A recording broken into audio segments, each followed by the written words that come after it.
Good afternoon, everyone. We're here today with Romella Janene, and she's going to talk to us about Lucid Pattern, one of her organizations where they do AI strategy, policy, and training, organizational design, and organizational research. And she's going to tell us all about that. Thank you so much for being here with us, Ramella. I greatly appreciate it. And I was wondering if you can start by telling a little bit about yourself and your background. Oh, absolutely. So my name, as Carolyn mentioned, Carolyn, thank you so much for having me before I give my introduction. I appreciate, being here talking to you today. So my name is Dr. Romella Janene, and I am a PhD in industrial and organizational psychology. I also have a separate bachelor's degree in economics. I am a senior certified human resources professional through SHRM, a green belt in Lean Six Sigma. And also I recently, maybe just a year ago, was awarded a utility patent for AI and a new type of ledger technology. Right now, I am launching Lucid Pattern. It's in its infancy stage, but what the business will do will focus on, as Carolyn mentioned, AI strategy, policy, and training. So by AI strategy, I really mean, helping organizations determine, does it make sense to, implement a particular AI solution? How does it fit to the broader organizational strategy? The plan, 5-year plan, so to speak, policy, helping roll out that strategy in an effective way, and then training employees on that policy. In terms of organizational design, which, again, is very sort of basic, your structure, your processes, your roles, your responsibilities, the people in it, helping make those things work together in a way that is, cohesive. I also do that. My personal interest is, again, around sort of the strategic pieces, but then also I've spent a lot of time in my career doing human capital work. And again, senior certified human resources professional. So I definitely have earned my stripes. And then the organizational research is really twofold, or actually threefold. One is focused on really trying to make the organization itself operate better. Another piece is related to the customers. And then if there should be the unfortunate need for some sort of litigation support, I can provide that as well as an expert witness. Thank you so much for that introduction. That was great, very interesting. Can you tell us a little bit more about Lucid Patterns and its mission and its values? Absolutely. Well, as I mentioned, Lucid Pattern is in its infancy stages. It's really just kind of launching. And, this is one of the good things about, being skilled in the work that I'm in. Sometimes you have to be honest with yourself about when it's time to pivot and making an honest assessment up front about, if these conditions come about, when am I going to make a change? What change am I going to go into? And it's all being, very sort of strategic. So before Lucid Pattern, I was doing a company called 321 Circle. And I liken myself being Sisyphus, sort of rolling the boulder up the hill, that ancient mythology of, person would roll the boulder up the hill and then watch it roll back down and push it back up. And it was like this never ending, just a loop. I realized that it was time to sort of break the loop and to move on. So, but 321 Circle was really about doing sort of like an EAP first AI type solution, where people could come together in a platform, and then also have AI tools built in to kind of help, as a way to increase utilization of an organization's employee assistance program, EAP. But then, there was just so many stories that really kind of were making me uncomfortable. Unfortunate stories where people were, relying on chatbots in a way that I don't feel was appropriate. And if you want, we could talk more about that later. But that was the main sort of driver in terms of the traction wasn't where I wanted it. And then there were other things kind of popping up. And as a leader, you have to make a decision, reading the tea leaves, so to speak, about, is it time to pivot and pull out, another strategy? So from the ashes of 3-2-1 circle, we have Lucid Pattern. And again, focusing on the strategy, helping organizations think strategically about AI. Because, I think right now we're in sort of a, almost gold fever when it comes to AI, where organizations are feeling like, we have to be doing something AI. We need to be doing AI, but they're not, training up their employees. Employees are saying, we have these expectations on us of using AI, but we haven't received any training. Employees are feeling like they're not really certain what is the appropriate use of that. And it goes back to, organizations, I believe it was a McKinsey study, found that only 17% of organizations as of 2024 had an AI policy. If the organization doesn't know what's okay in terms of AI usage, how's an employee supposed to know? And how is that employee supposed to feel okay using tools provided or not provided, but you're still supposed to use it?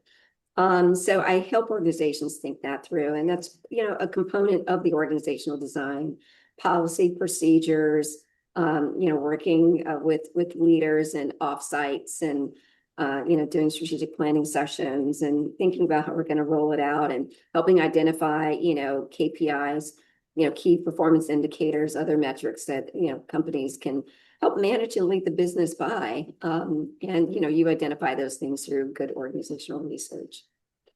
Okay, yeah, I can see how it all ties in together now, the AI and the organizational design and all of that.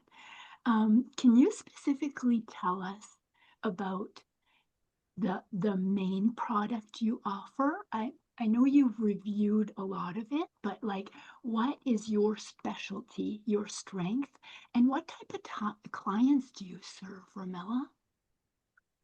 So as I mentioned, we're just really kind of getting going. So there's no, specific client that I can highlight that I'm doing certain things with. Having great initial, discovery calls with various different folks and looking forward to kind of landing that first client soon, being completely transparent. I think when someone makes a decision to step out on their own, there is a period of uncertainty that you have to be comfortable with and try and navigate. And so I'm in that space now. But I think the main thing across all of these different things, be it the AI strategy and policy or the organizational design or the research, is really providing a solid advice that's grounded, in knowledge that can be looked at and add value to. It's funny when you talk about, the strategic piece or the design or even the research, what is the value to the organization? Well, hopefully things, run smoother, more efficiently, more effectively, some ROI, some return on investment, helping organizations, move the needle so that the customer, at the end of all of the processes of the organization feels like they got good value for their buck, whatever it is that the organization sells. Be it if they sell video games or if they sell, the proverbial widget, the widget buying customer on the end is like really happy, with their widget that they bought, that it is the best widget for the best value, and does exactly what they want the widget to do. And so often organizations are so focused on just kind of really their internal processes, they forget about the downstream, sort of end user, final customer. And I believe in terms of like the organizational design, being human first, really thinking about like, the human in all of this, be it, the employee or be it the final customer. There are people involved in the process. And what are those people really sort of hoping to experience from the organization? And how can the organization best do that in a way that meets those needs, but at the same time is responsible, to its investors and other stakeholders. Hey, thank you. That's great. The next question was about trends that you're seeing in your industry. And I think it would be a good time to revisit that comment that you mentioned about, and would likely be a seeing in my, I think so. Oh, I'm sorry. I think maybe I cut out a little bit, or you cut out. Sorry. I was wondering, so my next question is about trends you're seeing in the industry. And I think it would be a good time to revisit that comment that you mentioned about bots and organizations using bots. Can you tell us what you're seeing in your industry? Oh, absolutely. Um, so I think the main thing around the AI right now is, I mean, there's a couple things. If you look at it strictly from, an economic perspective, people are really trying to get value out of these tools, and looking to have cost savings. And from my standpoint, there's a little bit of concern, are we pinching the right penny? So, out there, their sales force has been very vocal. Their core business is really providing sort of like that customer support type service to organizations through tools and different, products. And they internally, are wanting to see a reduction in the number of, community people, that are sort of forward facing, the customer service people that are serving their community. A couple weeks back, the CEO of Salesforce, and this is not necessarily a knock against him personally, but I was a little surprised to hear him refer to his employees as heads. Now, in the HR space, you hear people say, what is our head count? And that's a legitimate sort of way to, but most people say, full-time equivalents. How many full-time equivalents do we have, and don't even really use head count anymore? But then to say, heads, if I'm an employee at that organization, I don't necessarily feel good about the AI that's rolling out.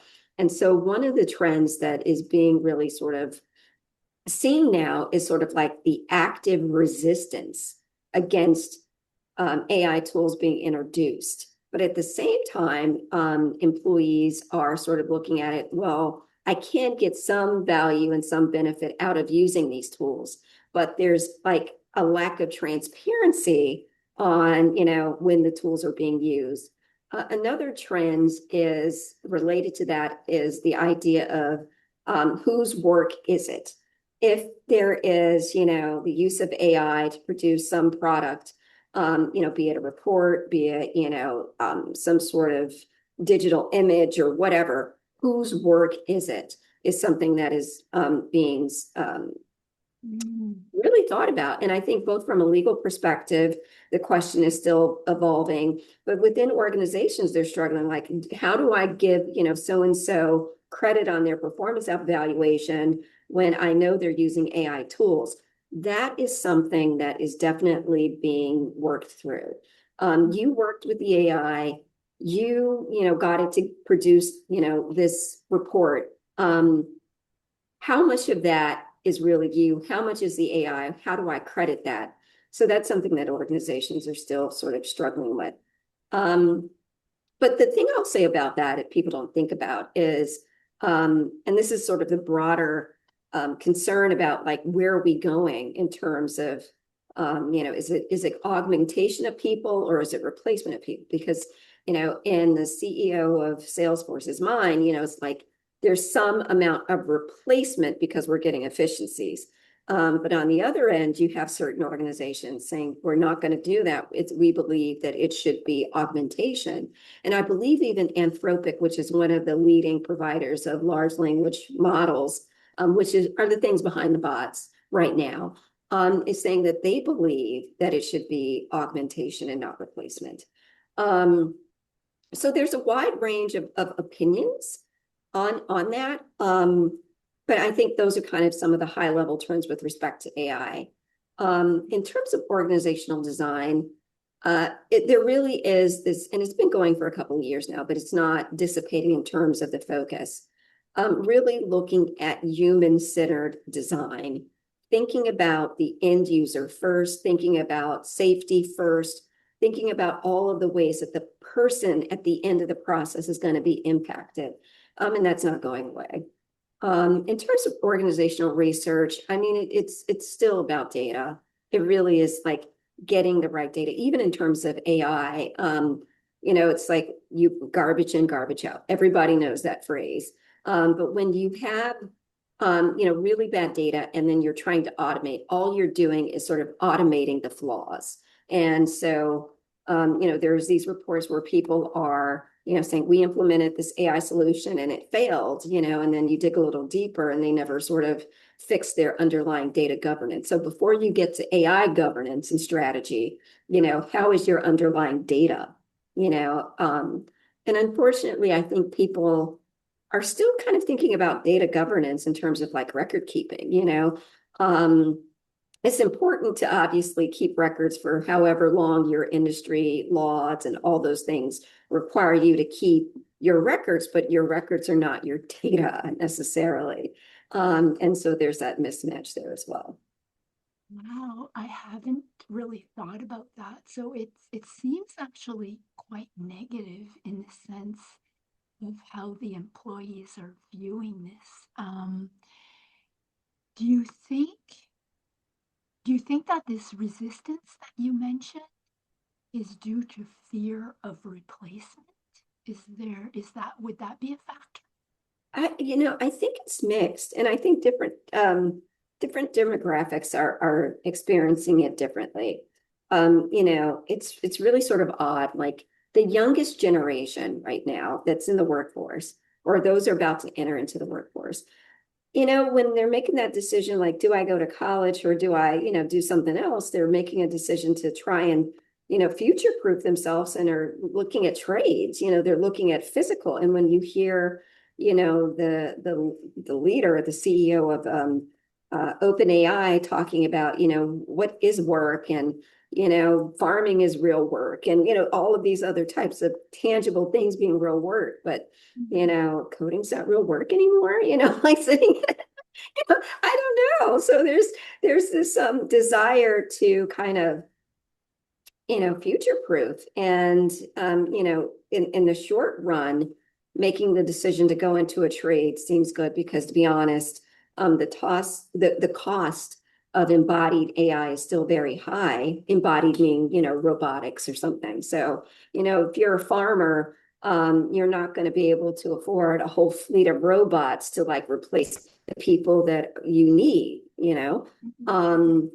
So, it's the technology has to get cheaper before the trades are impacted, be that being an electrician, be that a plumber, or whatever. Some, occupations I think are always going to be safe. It's funny, being a like stand-up comedian, at one point was sort of looked down upon. And I'm not saying that, everyone's going to be successful as a stand-up comedian, but if you decide to do that and you put your effort into it, you probably could be pretty safe because no one's going to pay to watch a robot, tell jokes. I mean, maybe once is a novelty, but they're not going to like keep doing it. So I think, the work that is truly human is going to be the work that gets protected. But the thing about it is we're still trying to figure out like the human components in all work. So going back to the idea of coding, and that being one of the first occupations predicted to be sort of moved out. Well, not really, because you need to check and see that the code is actually doing what you wanted the code to do. So there still needs to be people in that. And someone will argue, well, we can get code to check that code and, we can do all this crossback. And actually part of one of the things in my patent was looking at, a way to kind of use AI to do that very thing. But, even though I recognize that there's a possibility to do that, there's still the need for people. So somewhere along the way, looking at it in terms of, ensuring that things are done correctly, both in terms of intentions and, safeguarding against potential liability and being able to have like the actual insurance payout. Mhm. You have to show that you did your due diligence, on these sims, systems that you've designed and the solutions you put in place. And, pointing the finger saying, we tried, or we listened to them, that's not going to work. And you're seeing, like, even in the employment space for, automated hiring tools, selection screens and those sorts of things, AI interviewers, all of that. The Equal Employment Opportunity Commission in the United States has been very clear. And for full disclosure, I used to work at EEOC. I used to be in the Office of General Counsel and did litigation support, and was involved in slapping hands when organizations weren't doing what they were doing. So, um, I say all of that to say is that the EEOC is very transparent in that if you, employer X, buy something from vendor Y, you, employer X, still have responsibility for whatever happens of that use. Now, whatever sort of relationship you have with your vendor about, are they going to, reimburse you for any losses or anything like that, that's between you and your vendor. But, the EEOC is going to come to you as the employer. Maybe, if there's enough organizations they're going after that have the same vendor, they would do, some sort of class action suit and, try and get that vendor. But, the first stop is going to be you, employer X. So you have to know why you're doing what you're doing, and you have to hold your vendors accountable. You have to ask the right questions to make certain that you can be, protected, and, if, you're successfully sued, have your policy pay out. I see. Very interesting. Um, Given the fact that you specialize in AI and the strategies that organizations apply, and I was wondering, do these trends that you're seeing affect your strategy, your growth strategy for your business? Or I'm guessing it's directly related because of the nature of what you specialize in, right? Oh, I agree. I think that's an astute observation. And I couldn't agree more. I think right now, I see a big potential upside for Lucid Pattern just because AI is so hot right now. Yeah. And there's just so much opportunity in terms of how organizations can apply AI. So they really do need assistance in terms of trying to think about, like, there's this plethora of things that they could be doing with AI, but what makes sense for their business? That's where someone like me and Mhm. Lucid Pattern can come in and make a difference and help them, identify what is the core business. What do you want the business to be going forward? What is your broader strategy going forward? And how could AI be a part of that? Because, in some ways I feel like, that old story of, like, if you have a hammer, everything looks like a nail. And it's sort of like, let's put AI here, here, and here, and here. And it's like, well, wait, maybe not, maybe not. Maybe we can do something else that is just as effective and maybe even more cost, effective. Makes a lot of sense. Um, so with all of this and with this big AI wave that's coming, That's um, here, right? because I think it's just started. Where do you see yourself in patterns in 6 months to a year? Sorry. I see Lucid Pattern a year from now doing very well, very well. Yeah. I believe that, the AI world is still continuing to expand. There in the markets, there's all of this talk about there being an AI bubble. But I don't think we're really kind of at that place yet. I don't think we're there because there's just too many organizations that haven't really explored it yet. Now, obviously, something catastrophic could happen, that would maybe make organizations a little more skittish around it. But we're already kind of seeing some things that are a little troubling, and organizations are not, pumping the brakes on that. And I mentioned earlier, one of the things that I saw that was, and that I'm seeing more of, is really sort of maladaptive uses of AI. So, people are wanting to form intimate relationships with chat bots. And you're like, wait a minute, there was this woman who had an actual marriage ceremony to, this AI thing that she created. And she, during her wedding needed some VR glasses so she could see her, virtual groom that she made. There's a psychological issue there. And Yeah. in some ways, I feel like shame on all of those people that actually helped her hold that event.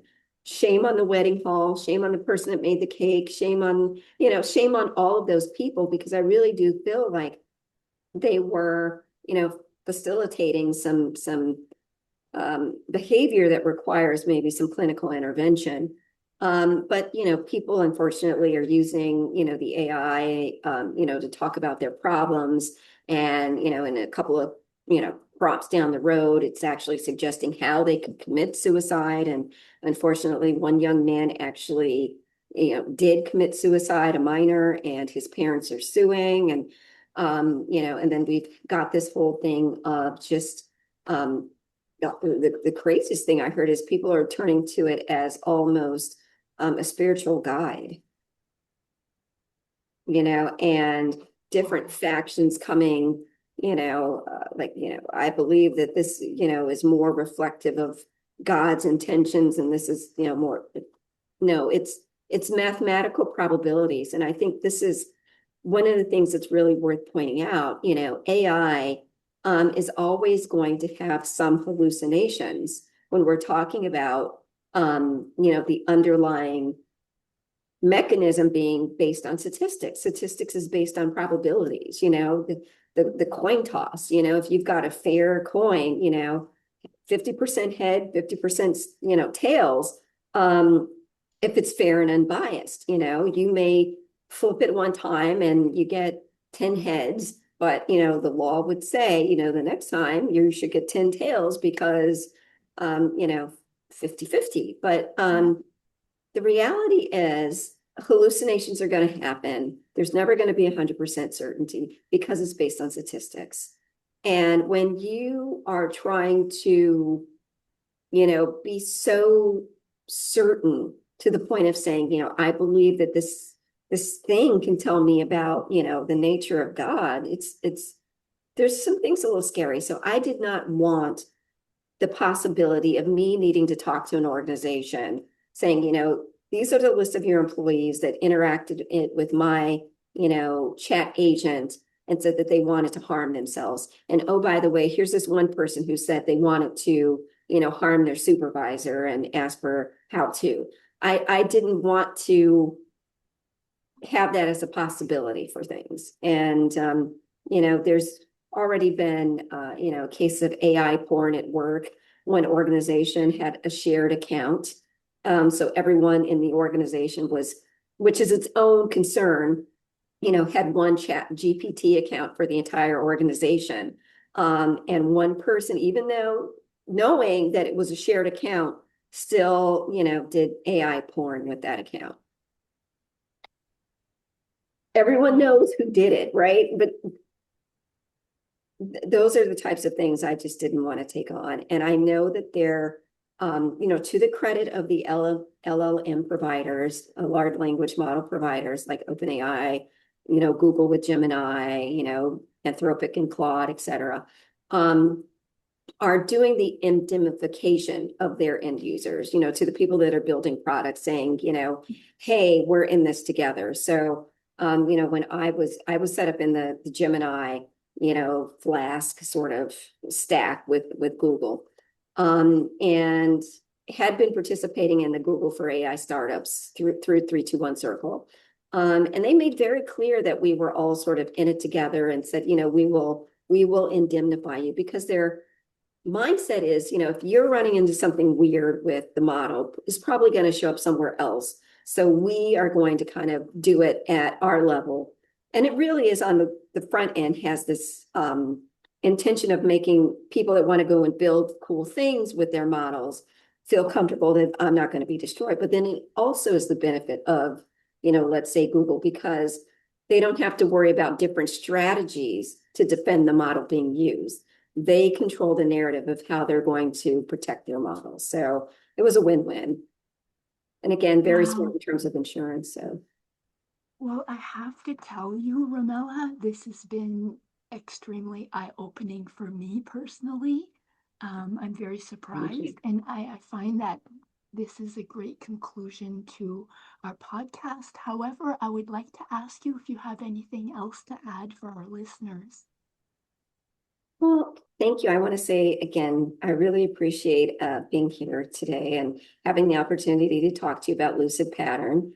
Lucid Pattern is a great place for organizational leaders to find, the help that they need in terms of having a good sounding board, be that for AI implementation, other human capital questions, the general sort of direction of their organization, or if they need to do, deeper research around like what are their customers looking for, what are their employees experiencing, or again, if they need an expert witness. So again, thank you so much for having me today. Thank you so much for being here. It was an honor to have you. And I just want everyone to know that if you want to reach Romella Janene, you can reach her through lucidpattern.com. She also has a LinkedIn profile, and she'd be happy to answer any of your questions. So thank you so much for listening, and thank you very much, Romella. You have yourself a great afternoon. Thank you so much.